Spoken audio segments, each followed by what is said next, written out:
Okay, we've got the cylinder almost back in. We got the weight supported on this upper shaft up here. Cleaning out that hole, and we're going to go to town.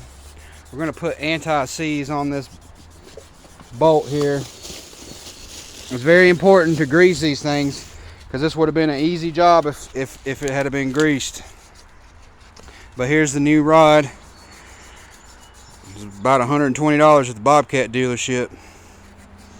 So it costs $120 for this piece right here, and then it was $185 to get the cylinder packed and straightened out. Our rod was bent,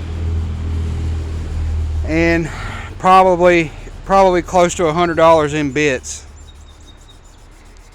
but we got her done. Sharpenable though. Yeah, we got her done. Oh yeah, $5 on a chuck. High-speed steel Irwin.